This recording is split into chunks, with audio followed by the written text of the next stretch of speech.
ऐसी विधियां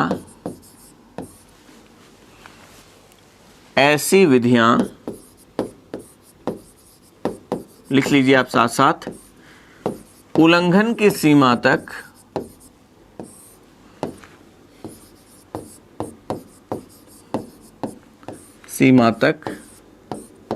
शून्य होंगी। उल्लंघन की सीमा तक शून्य होंगी।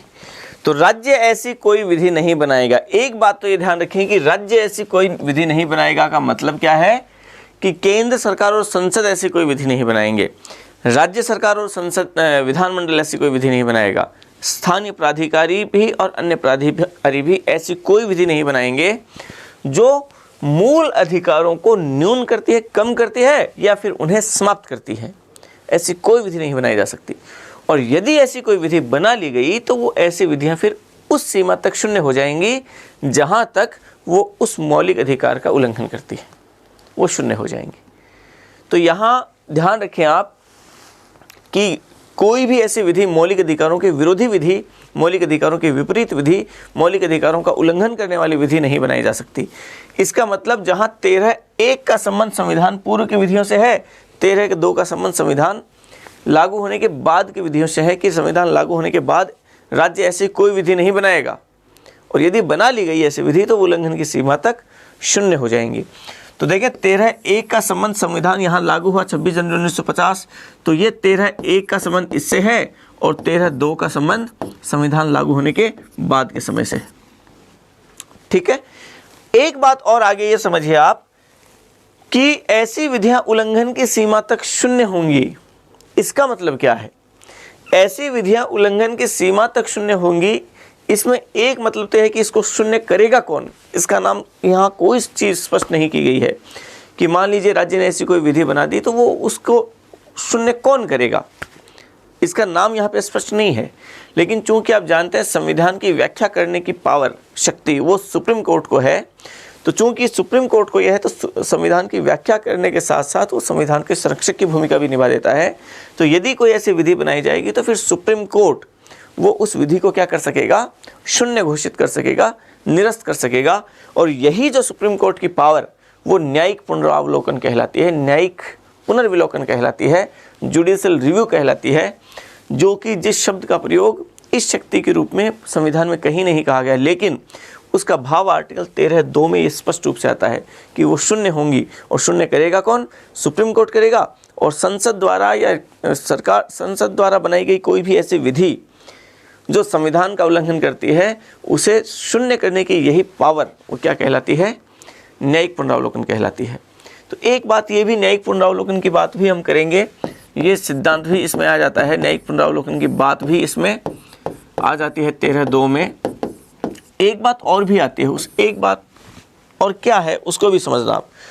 कहा गया ऐसी विधियां उल्लंघन की सीमा तक शून्य होंगी। उल्लंघन की सीमा तक का मतलब क्या है? मान लीजिए संसद ने एक कानून बनाया, ये कानून बनाया मान लीजिए, अब इस कानून का इतना पार्ट, इतना वाला पार्ट है वो क्या होता है, मान लीजिए मौलिक अधिकारों का विरोधी है। इतना पार्ट तो सही है, ये मूल अधिकारों का उल्लंघन नहीं करता, केवल इतना पार्ट मूल अधिकारों का उल्लंघन करता है।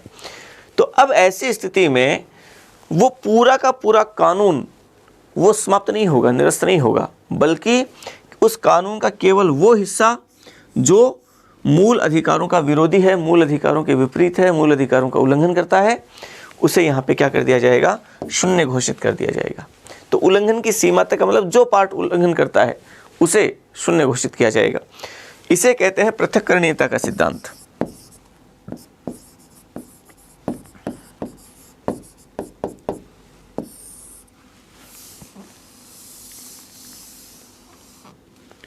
पृथक्करणीयता का सिद्धांत। पृथक्करणीयता का सिद्धांत का मतलब क्या हुआ?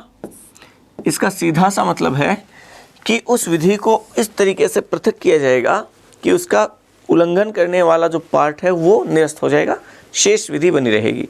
लेकिन मान लीजिए कि यदि कोई ऐसी विधि है जिसको इस तरीके से पृथक नहीं किया जा सकता तो फिर वो पूरी की पूरी विधि निरस्त होगी। तो ये दो सिद्धांत इसमें खासतौर से और हैं। तो आप लिखें आर्टिकल 13(2), अनुच्छेद 13(2). 13(1) आपने समझ लिया था 13(2) लिखें और ये भाषा ऐसी की ऐसी लिख ले। राज्य ऐसी कोई विधि नहीं बनाएगा जो मूल अधिकारों को न्यून करती हो अथवा समाप्त करती हो। ऐसी विधियां उल्लंघन की सीमा तक शून्य होंगी। ऐसी विधियां उल्लंघन की सीमा तक शून्य होंगी, शून्य होंगी। ठीक है, लिखें इसमें आगे, लिखिए। अनुच्छेद 13(1) का संबंध जहां संविधान पूर्व की विधियों से था, संविधान पूर्व की विधियों से है। अनुच्छेद 13(1) का संबंध जहां संविधान पूर्व की विधियों से है,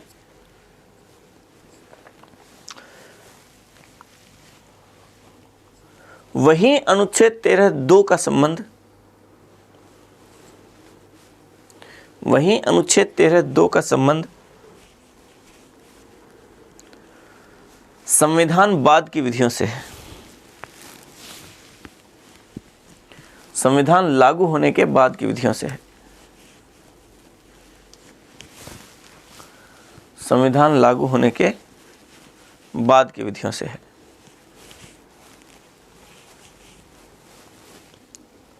ठीक है, लिखें अगली पंक्ति में इसमें, और संविधान लागू होने के बाद की विधियों से है। लिखें इसमें,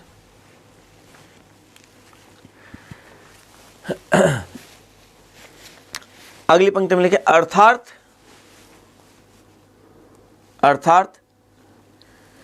राज्य ऐसी कोई भी विधि नहीं बना सकता, राज्य ऐसी कोई भी विधि नहीं बना सकता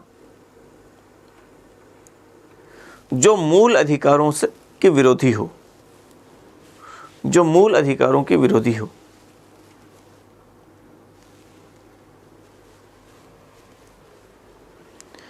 विरोधी हो। ठीक है, इसमें दो सिद्धांत लिख लीजिए। एक तो लिखें आप पृथक्करणीयता का सिद्धांत, पहले लिखें आप पृथक्करणीयता का सिद्धांत, पृथक्करणीयता का सिद्धांत, पृथक्करणीयता का सिद्धांत लिखें इसमें।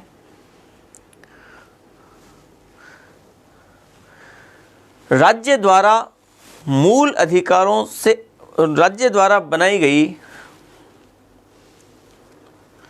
राज्य द्वारा बनाई गई मूल अधिकारों से असंगत विधि,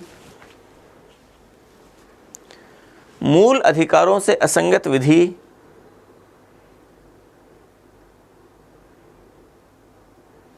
उस सीमा तक समाप्त हो जाती है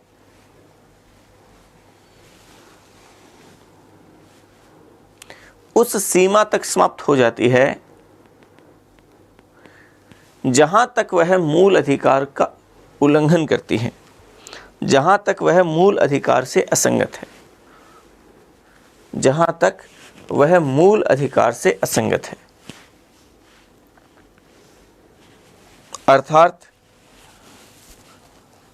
अर्थात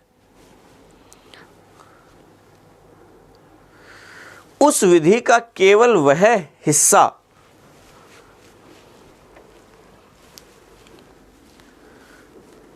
उस विधि का केवल वह हिस्सा निरस्त होता है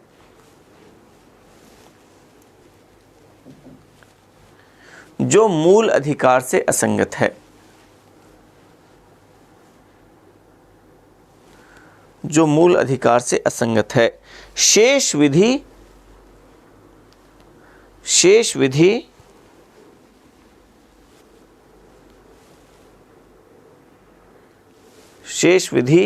अस्तित्व में बनी रहती है, शेष विधि अस्तित्व में बनी रहती है।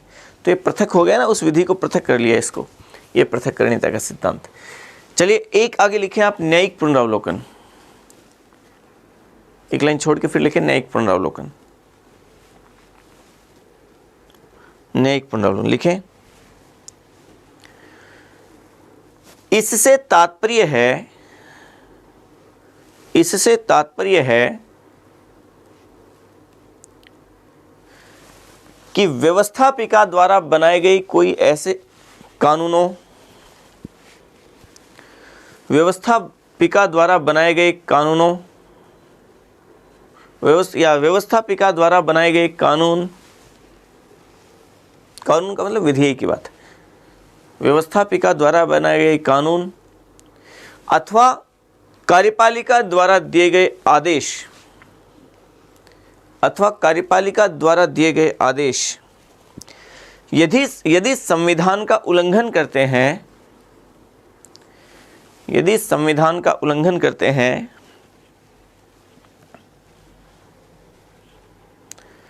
तो न्यायपालिका द्वारा उसे निरस्त किया जा सकता है,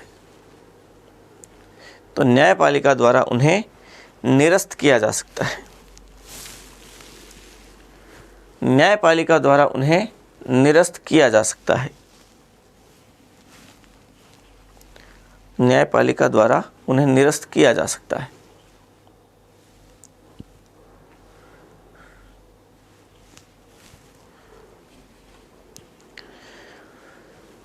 निरस्त किया जा सकता है। लिखें अगली पंक्ति में, इस शब्दावली का प्रयोग स्पष्ट रूप से संविधान में नहीं किया गया है,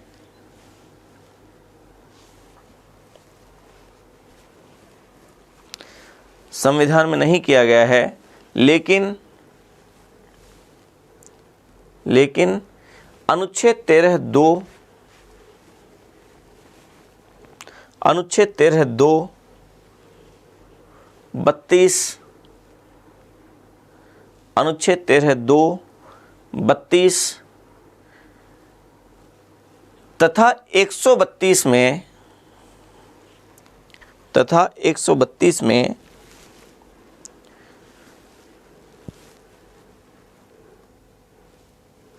तथा 132 में इसे देखा जा सकता है, या फिर ये अंतर्निहित है, ये समझ सकते हैं आप।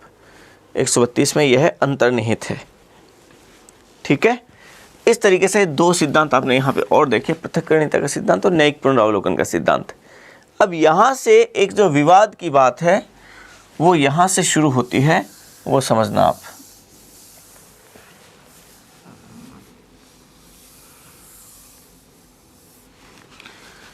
अनुच्छेद 13(3) वो क्या है? 13(2) कहता है कि राज्य ऐसी कोई विधि नहीं बनाएगा। 13(3) में स्पष्ट किया गया है कि विधि असल में क्या होती है। विधि शब्द को परिभाषित किया गया है कि विधि के अंतर्गत, विधि के दायरे में क्या क्या आएगा। तो यहाँ कहा गया 13(3) में कि विधि के अंतर्गत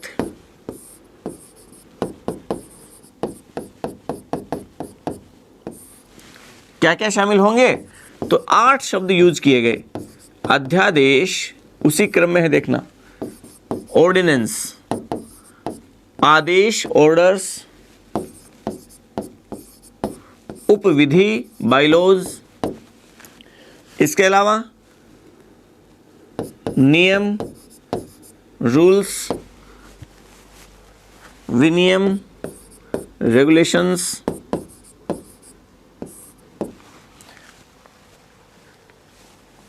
अधिसूचना, नोटिफिकेशंस,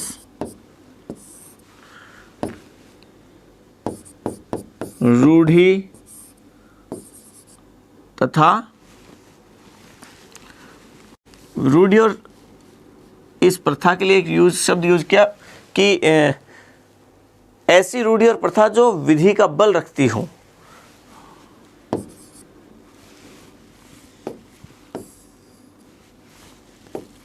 रूढ़ि तथा प्रथा समाविष्ट होंगी।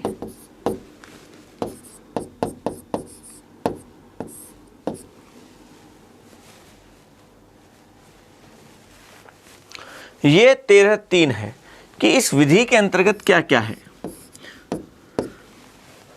तो विधि के यहाँ थोड़ा उसको स्पष्ट ही लिख लें, अधिसूचना के बाद में वो थोड़ा सा और ठीक रहेगा। अधिसूचना के बाद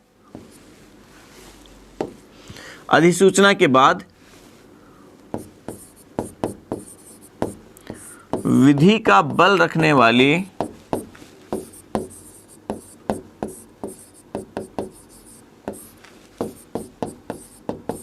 रूढ़ि तथा प्रथा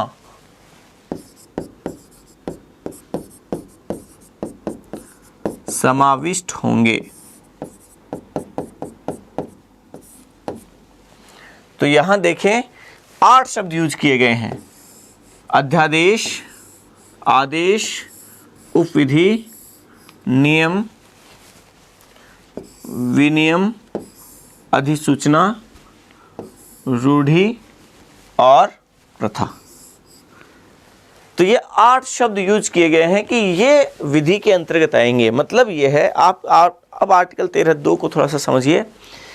आर्टिकल 13(2) कहता है कि राज्य ऐसी कोई विधि नहीं बनाएगा, का मतलब राज्य ऐसा कोई अध्यादेश जारी नहीं करेगा, ऐसा कोई आदेश नहीं देगा, ऐसी कोई उपविधि नहीं बनाएगा, ऐसा कोई नियम नहीं बनाएगा, ऐसा कोई विनियम नहीं बनाएगा, राज्य ऐसी कोई अधिसूचना जारी नहीं करेगा, या विधि का बल रखने वाला ऐसी कोई रूढ़ि प्रचलित नहीं होगी, राज्य ऐसी कोई भी प्रथा नहीं बनाएगा जो कि मौलिक अधिकारों को न्यून करती है या समाप्त करती है। और यदि कोई ऐसी विधि बनाई गई तो उस उल्लंघन की सीमा तक शून्य होंगी। तो इसका मतलब ये 8 चीजें इसमें शामिल की गई है विधि के दायरे में, जो राज्य नहीं कर सकता मौलिक अधिकारों के विरोधी, ऐसा नहीं किया जा सकता। अब आर्टिकल 13(2) को शायद आप ज़्यादा अच्छे से समझ पाए हैं कि विधि का मतलब क्या है। विधि को स्पष्ट किया गया। मूल संविधान में 13(3) ही थे, 13(3) तक ही यहाँ पे दिया गया था। लेकिन असल में आर्टिकल 13(3) जो है, इसमें क्या किया गया है कि विधि शब्द को जो परिभाषित किया गया है, इसमें इसको लेकर थोड़ा सा मामला फंसा। और मामला कैसे फंसा? मामला कुछ इस तरीके से फंसा कि इसमें कहीं भी संविधान संशोधन शब्द का प्रयोग नहीं किया गया है। कहीं भी देखिए, अध्यादेश, आदेश, उपविधि, नियम, विनियम, अधिसूचना, रूढ़ि अथवा प्रथा, संविधान संशोधन शब्द नहीं है। तो अब ये विवाद का विषय उठा कि चलिए, इसमें जब संविधान संशोधन नहीं है तो राज्य ऐसी कोई विधि नहीं बनाएगा, मतलब राज्य इन 8 में से कोई काम नहीं कर सकता। इनके अलावा जो भी चीज़ें हैं वो विधि के अंतर्गत है नहीं, वो तो राज्य कर ही सकता है। वो करके और मौलिक अधिकारों को कम या समाप्त उन्हें कर ही सकता है, उसमें तो कोई दिक्कत है नहीं। तो ये हुआ कि संविधान संशोधन चूंकि इसमें नहीं है, तो राज्य विधि बनाकर तो मूल अधिकारों को कम नहीं कर सकता, लेकिन संविधान संशोधन करके मौलिक अधिकारों को कम कर सकता कि नहीं कर सकता, ये मामला आया। और ये मामला जब आया तो यहाँ पे फिर बाद में आगे जाके, और जब गोलकनाथवाद में 1967 में, हम इसकी पूरी कहानी की बात करेंगे आगे, लेकिन फिलहाल आप 13(4) तक मैं थोड़ा सा चलता हूँ। उसके बाद हम पूरी की पूरी उस सीरीज़ को पढ़ेंगे जो शंकरी प्रसादवाद से शुरू होती है, को इल्लोवाद 2007 तक जाती है, हम पूरी बात करेंगे उसकी। लेकिन आप समझिए कि फिर बाद में जब संविधान संशोधन का मामला आया, गोलकनाथवाद केस आया 1967 में, उसमें कहा कि संविधान संशोधन इसमें लिखा हुआ नहीं है। हालांकि शंकरी प्रसादवाद ने तो पहले कह दिया था कि इसमें संविधान संशोधन नहीं लिखा हुआ, इसका मतलब मूल अधिकारों में संविधान संशोधन किया जा सकता है, बस विधि तो नहीं बना सकते ना, विधि नहीं बना सकते। और चूंकि संविधान संशोधन विधि के अंतर्गत नहीं है, तो इसका मतलब संविधान संशोधन किया जा सकता है। लेकिन 1967 में गोलकनाथवाद ने कहा कि यहाँ जो लिखा हुआ है ना कि ये समाविष्ट होंगे, इसका मतलब ये लिस्ट पूरी नहीं है, इससे भी ज़्यादा व्यापक है। तो वो समस्त चीज़ें और किसी के भी द्वारा मौलिक अधिकारों को न्यून नहीं किया जा सकता, समाप्त नहीं किया जा सकता, चाहे वो संविधान संशोधन ही क्यों ना हो।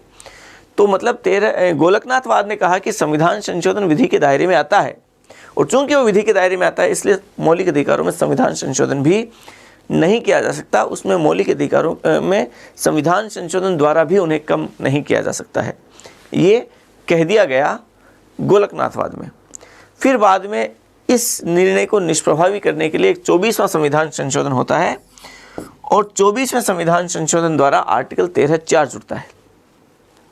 ठीक है, तो 13(3) में आप पहले एक लाइन लिखें, उसके बाद हम 13(4) की बात करते हैं। 13(3) में आप लिखें, अनुच्छेद 13(3) में विधि शब्द को परिभाषित किया गया है। विधि शब्द को परिभाषित किया गया है। विधि शब्द को परिभाषित किया गया है। लिखें अगली पंक्ति में, चूंकि अनुच्छेद 13(3) में चूंकि अनुच्छेद 13(3) में अनुच्छेद 13(3) में संविधान संशोधन शब्द का प्रयोग नहीं किया गया, संविधान संशोधन शब्द का प्रयोग नहीं किया गया, अतः यह विवाद का विषय रहा, अतः यह विवाद का विषय रहा कि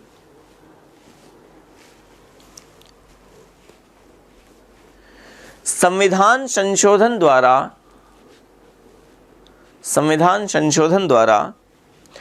मूल अधिकारों को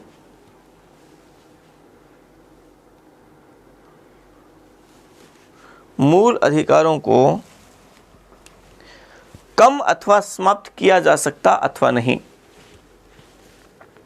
किया जा सकता है अथवा नहीं। अर्थात मूल अधिकारों में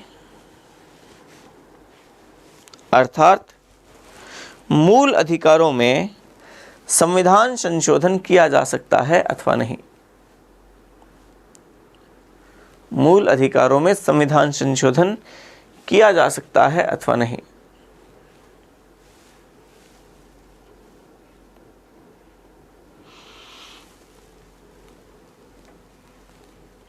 किया जा सकता है अथवा नहीं।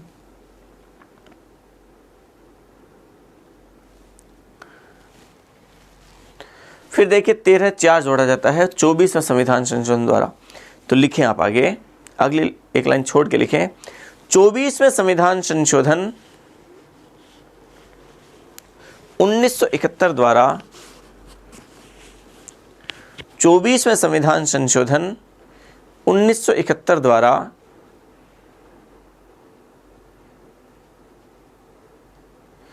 अनुच्छेद 13(4) जोड़कर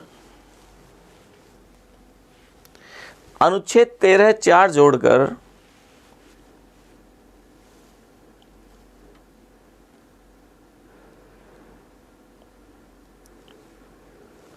अनुच्छेद 13(4) जोड़कर इसे स्पष्ट किया गया। तो लिखिए अनुच्छेद 13(4) लिख लीजिए आगे। अनुच्छेद 13(4) ये अलग अलग जगह लिख रहे हैं ना, तो यहाँ पे सीधे पूरे लिखना आपको। अनुच्छेद 13(2), अनुच्छेद 13(3) और अनुच्छेद 13(4) आपके यहाँ पे लिख रहे हो तो बीच में गैप आ रहा ना, कुछ हम एक्स्ट्रा और चीज़ें लिख रहे हैं। तो ये 13(4) लिखोगे तब समझ आएंगे। अकेले 4 लिखोगे तो आपको वो उससे कनेक्ट नहीं कर पाओगे ये 13(4) है क्या। 13(4) में लिखें कि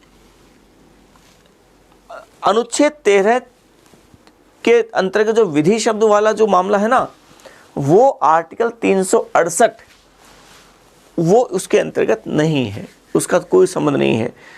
इसका मतलब सीधा सीधा अगर मैं आपको जो भाषा समझ में आए, अगर उसको कहूँ, उस भाषा में कहूँ, तो संविधान संशोधन विधि के अंतर्गत नहीं आता। आप इस बात को इस तरीके से समझ लीजिए। मतलब ये कि आर्टिकल 368 और आर्टिकल 13 का कोई संबंध नहीं है, उसके अंतर्गत नहीं है। 368 है वो 13 के अंतर्गत नहीं है। मतलब ये कि संविधान संशोधन विधि के अंतर्गत नहीं आता।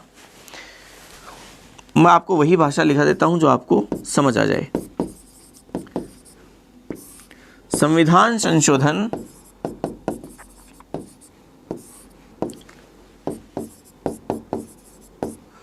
विधि के अंतर्गत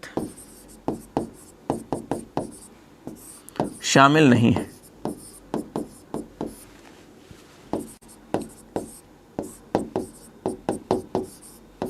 शामिल नहीं होगी, विधि के अंतर्गत शामिल नहीं होगी। मतलब यह कि संविधान संशोधन विधि के अंतर्गत शामिल नहीं है का मतलब क्या है कि इसका मतलब यह है कि विधि के अंतर्गत शामिल नहीं है। तो सीधी सी बात यह है कि विधि तो नहीं बना सकता राज्य ऐसी, लेकिन चूंकि संविधान संशोधन विधि के अंतर्गत नहीं है, इसका मतलब मूल अधिकारों में संविधान संशोधन किया जा सकता है। यही तो हुआ। और ये जोड़ा कब गया? ये जोड़ा जाता है 24वां संविधान संशोधन, 24वां संविधान संशोधन 1971, इसके द्वारा ये जोड़ा गया। तो आप 13(4) को लिख लीजिए, सीधे सीधे तौर पर लिखे, संविधान संशोधन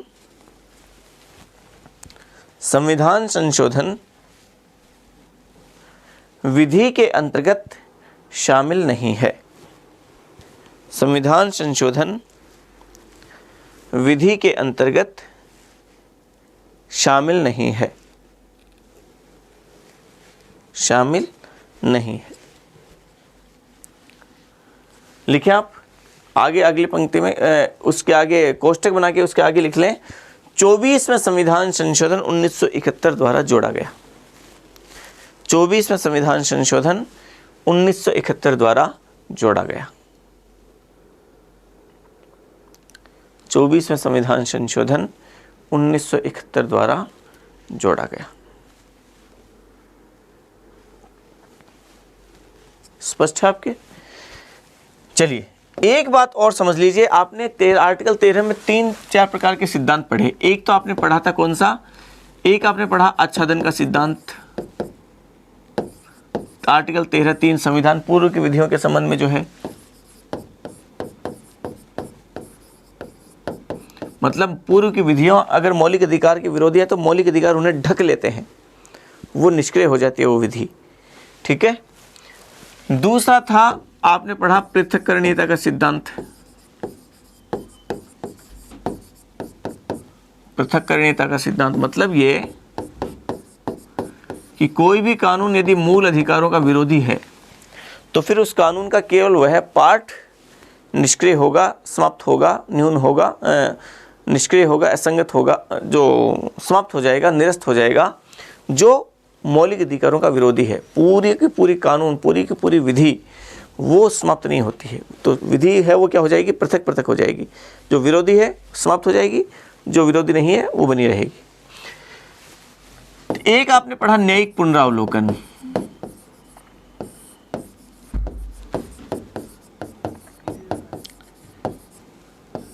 ठीक है। एक चीज और है, वो है अधित्याग का सिद्धांत।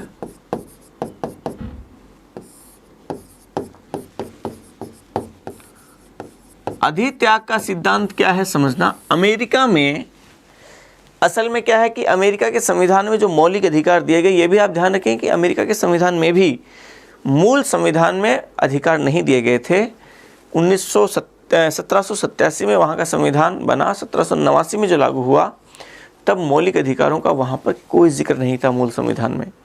लेकिन 1791 में संविधान लागू होने के ठीक 2 साल बाद ये महसूस किया गया कि हमने अधिकार तो दिए ही नहीं, तो वहाँ पे फिर बाद में अधिकार दिए गए। और जो पहले से 10वें तक वहाँ संशोधन, अभी तक केवल 27 संशोधन हुए अमेरिका के संविधान में।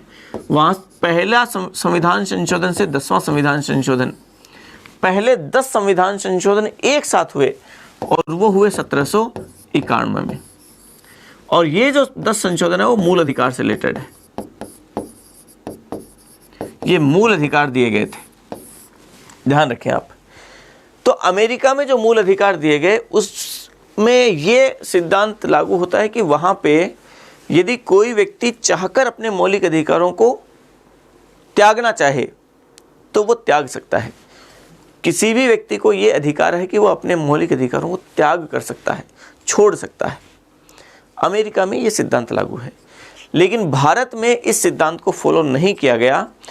इसलिए नहीं किया गया क्योंकि भारत में चूंकि लोगों में जागरूकता बहुत ज़्यादा, उस समय की स्थिति समझिए आप, जागरूकता का अभाव होने की वजह से किसी भी अन्य प्रकार के दबाव में या किसी भी अन्य प्रकार की अजागरूकता की स्थिति में कोई व्यक्ति अपने मौलिक अधिकारों का त्याग कर देने से असल में उनका मूल कॉन्सेप्ट ही समाप्त हो जाएगा।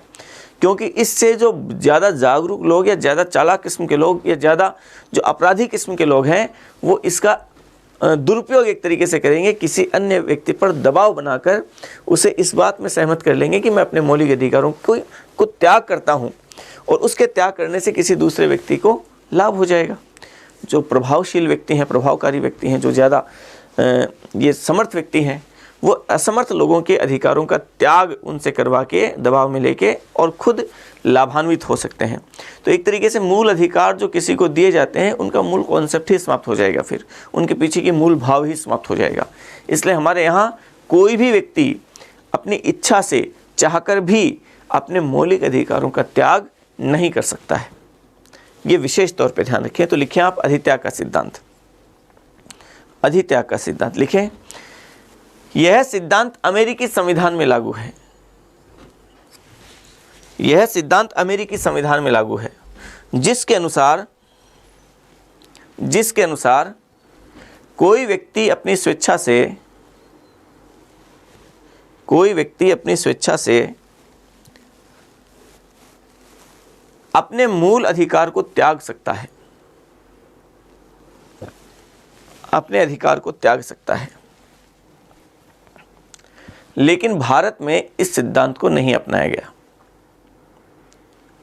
लेकिन भारत में इस सिद्धांत को नहीं अपनाया गया।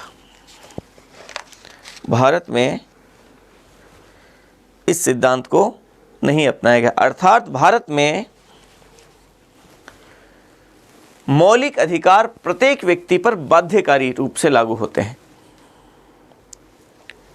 प्रत्येक व्यक्ति पर बाध्यकारी रूप से, प्रत्येक व्यक्ति को बाध्यकारी रूप से प्राप्त होंगे। ये लिखें, प्रत्येक व्यक्ति को बाध्यकारी रूप से प्राप्त होंगे।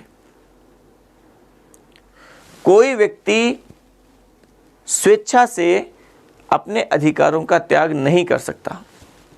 कोई व्यक्ति स्वेच्छा से अपने अधिकारों का त्याग नहीं कर सकता।